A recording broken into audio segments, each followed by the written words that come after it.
అన్ని రకాల వస్త్రాలపై up to 70% discount. Suman TV ప్రేక్షకులకు నమస్తే and welcome to my show from the bottom of the heart. కొంతమంది వ్యక్తులు సాధించిన విజయాలను, వాళ్ళు అందుకున్నటువంటి విజయ శిఖరాలను కనుక చూసినట్లయితే ఆ అఖండ విజయాలు, అద్భుత విజయాలు, ఆ రికార్డ్ బ్రేకింగ్ హిట్స్ తర్వాత వాళ్ళని చూస్తే ఇంత ఘన విజయాలు సాధించిన వ్యక్తులు వీళ్ళ, ఇంత డౌన్ టు ఎర్త్ ఉండగలరా, ఇన్ని హిట్స్ ఇచ్చిన తర్వాత కూడా, ఇన్ని విజయాలు సాధించిన తర్వాత కూడా ఇంత నిరాడంబరంగా ఉండగలరా అని ఆశ్చర్యం వేస్తుంది. అలా నిరాడంబరతకు మారు పేరు, సింప్లిసిటీకి మరో రూపం అయినటువంటి ఒక ప్రఖ్యాత దర్శకులు మాతో ఉన్నారు. వారే బి గోపాల్ గారు. గోపాల్ గారు నమస్తే సార్. నమస్తే. Welcome to my show. Thank you. ఎలా ఉన్నారు సార్? బాగున్నామ్మా. సార్, ఫస్ట్ ఆఫ్ ఆల్ ఒక నాన్ కాంట్రవర్షియల్ పర్సన్ అనేటువంటి పేరు ఈ ఇండస్ట్రీలో తెచ్చుకోవడం చాలా కష్టం. మీరు తీసిన సినిమాలు చూస్తే అన్ని బ్లాక్ బస్టర్ హిట్స్, మామూలు జనరల్ సినిమాల కంటే మసాలా సినిమాలు. మీరిచ్చిన విజయాలకు మీ పర్సనాలిటీకి చాలా డిఫరెన్స్ ఉంటుంది. ఇలాంటి నాన్ కాంట్రవర్షియల్ ఇమేజ్ రావడానికి కారణం ఏంటంటారు? నేను జనరల్గానే సాఫ్ట్ నేచరు. అందరూ నాతో బాగుంటారు, నేను అందరితో బాగుంటా. నా పని నేను చేసుకొని వెళ్తుంటా. నాకు సినిమా అంటే బాగా ఇష్టం. నా సబ్జెక్టులు, నా సినిమాలు. అంటే సినిమా ఇండస్ట్రీ అంటే ఒక కాంట్రవర్షియల్ ఫీల్డ్. రకరకాలైనటువంటి సమస్యలు ఆన్ స్పాట్లో ఉత్పన్నం అవుతుంటాయి. వాటిని అధిగమించేటువంటి విషయంలో కూడాను కాంట్రవర్సీస్ రైజ్ అయ్యే అవకాశం ఉంటుంది. అలాంటి కాంట్రవర్సీస్ ఎప్పుడైనా రైజ్ అయ్యి ఏదైనా సందర్భంలో మీరు కష్టపడినటువంటి సందర్భం ఏదైనా ఉందా? లేదు, లేదు. ఏ విషయంలో కూడా లేదు, లేదు. ఎందువల్ల? ఇది మీ స్నేహపూరితమైనటువంటి మీ నేచర్ వల్ల సాధ్యమైంది. అవును, మా ఫ్రెండ్లీ నేచర్, అందరితో ఇదిగా అందరితో ఫ్రెండ్లీగా ఉంటా. పోతే మీరు దర్శకుడు కావటం అనేటువంటిది కూడా ఏదో కథలు పట్టుకొని స్టూడియోల చుట్టూ తిరిగి, లేకపోతే ప్రొడ్యూసర్ల చుట్టూ తిరిగి డైరెక్టర్ కావటం, కథ చెప్తారని అంటాం. కానీ అది ఆ ప్రయత్నం కూడా ఏమి చేయకుండానే మీరు డైరెక్టర్ అయ్యారు. అది ఎలా సాధ్యపడిందండి? అంటే నేను ఇండస్ట్రీకి రావటమే ఒక జాబ్ లాగా వచ్చా. అది ఫస్ట్ పిసి రెడ్డి గారి దగ్గర అవకాశం దొరికింది. ఆయన దగ్గర 2 సినిమాలు చేసిన తర్వాత అడవి రాముడు, పెద్ద ఆయన రామారావు గారి సినిమాకి రాఘవేంద్రరావు గారి దగ్గర అసిస్టెంట్ డైరెక్టర్గా చేసే అవకాశం వచ్చింది. అడవి రాముడు అప్పటికి మంచి పీక్లో ఉన్నారు ఈయన రాఘవేంద్రరావు గారు. ఆ అవకాశం రావటమే చాలా అదృష్టం.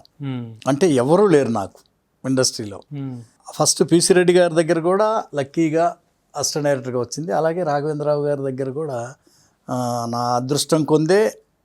అంటే ఎంతోమంది ప్రయత్నాలు చేస్తారు, ఎంతోమంది కళ్ళగంటుంటారు. ఇండస్ట్రీలోకి ఎంటర్ అవటం అనేది entry itself is very big risk అనమాట. అవును, కళ్ళగంటుంటారు. అలాంటిది రాఘవేంద్రరావు గారు లాంటి పెద్ద డైరెక్టర్ గారి దగ్గర నాకు అవకాశం రావటం నిజంగా నాకు ఒక అదృష్టం. దేవుడు నా మీద దయ చూపటం అని నేను అనుకుంటా.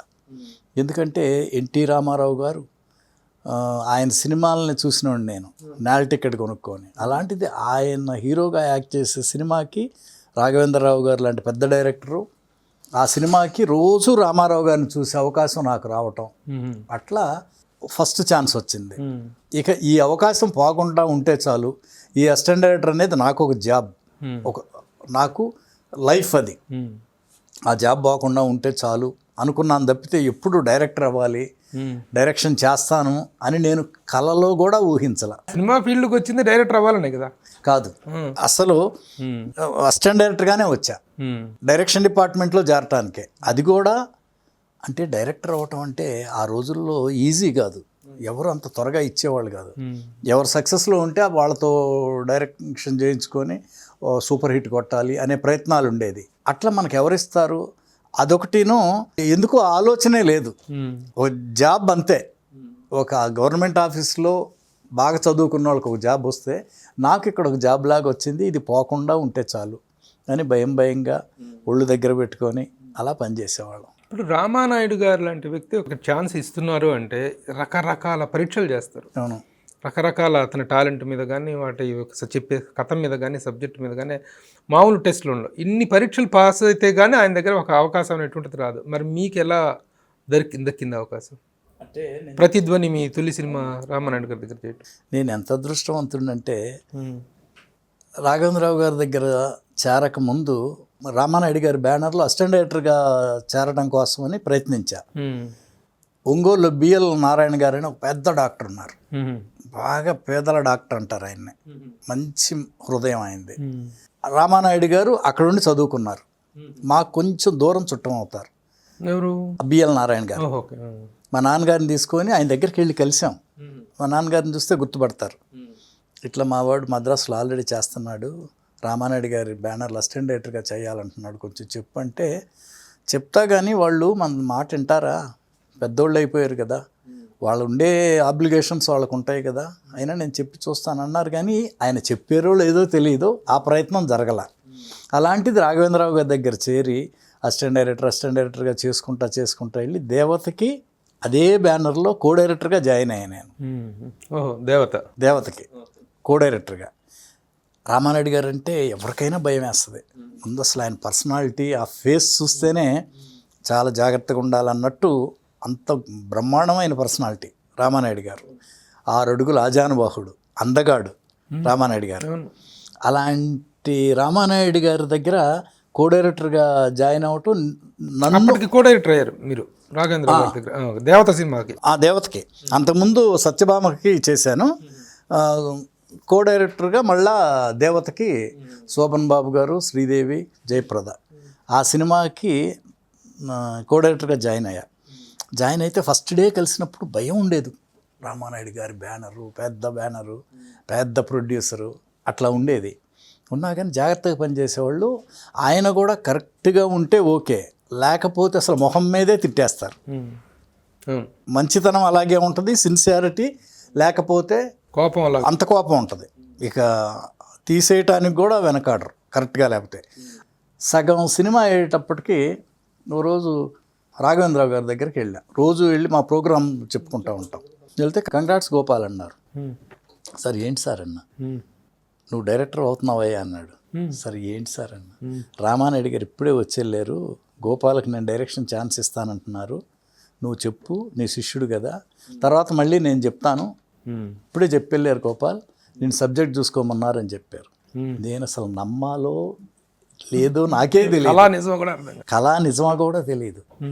అంటే నిజంగా ప్రామిస్గా నాకు అసలు డైరెక్షన్ చేస్తాను, డైరెక్షన్ చేయగలను అనే నమ్మకం నాకే లేదు. అప్పటికి ఆలోచన లేదు.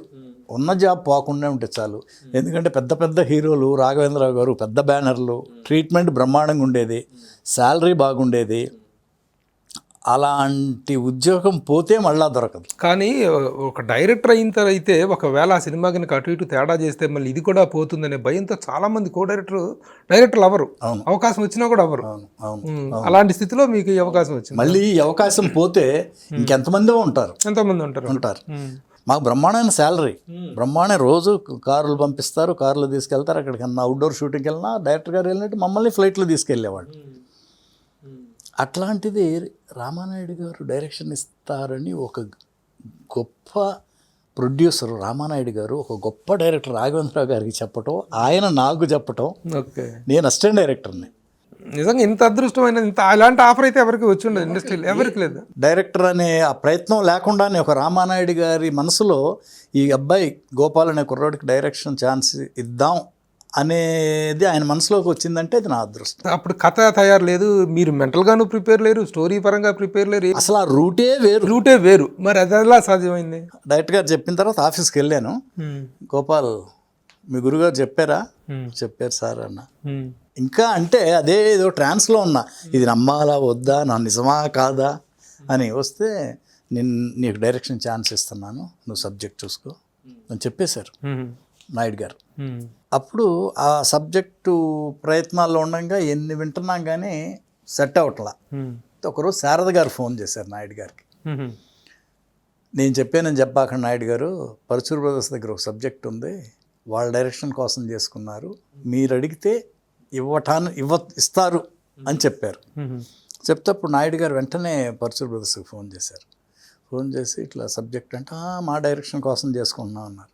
మీ డైరెక్షన్ మీరు రోజుకి ఒక రాసుకుంటారయ్యా, పాపం గోపాల్కి సబ్జెక్ట్ లేక టెన్షన్ పడుతున్నాడు, ఫస్ట్ డైరెక్షన్ కదా, ఇవ్వండి, గోపాల్ వస్తున్నాడు మీ ఇంటికి, మీరు ఇస్తున్నారు అని చెప్పి నాకు ఫోన్ పెట్టేశారు. ఫోన్ పెట్టేసి ఇంకంతా ఆర్డరే కదా రామానాయుడు గారు. అంతేగా. నన్ను నెలకొన్నారు వెళ్ళాను. వెళ్ళగానే నేను అగ్నిపర్వతాన్ని కో డైరెక్టర్గా చేశాను.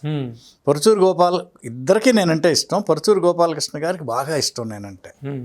వాళ్ళ మిస్సెస్ బుజ్జమ్మ గారికి కూడా నేనంటే బాగా నన్ను తమ్ముళ్ళలాగా చూసుకుంటున్నారు. వెళ్ళగానే అడిగితే మా డైరెక్షన్ కోసం రాసుకుందాం అన్నారు గోపాలకృష్ణ గారు మామూలుగానే. ఆమె బుజ్జమ్మ గారు ఉన్నారు అక్కడే ఉండి, ఏమండి మీరు రామానాయుడు గారు అన్నట్టే రోజుకు ఒక రాసుకుంటారు, మన గోపాల్ ఇవ్వండి, మీరు వేరే రాసుకుందరు మళ్ళా అని చెప్తే నవ్వుతా సరే అన్నారు. అట్లా ఆ సబ్జెక్టు ఓకే అవ్వటం.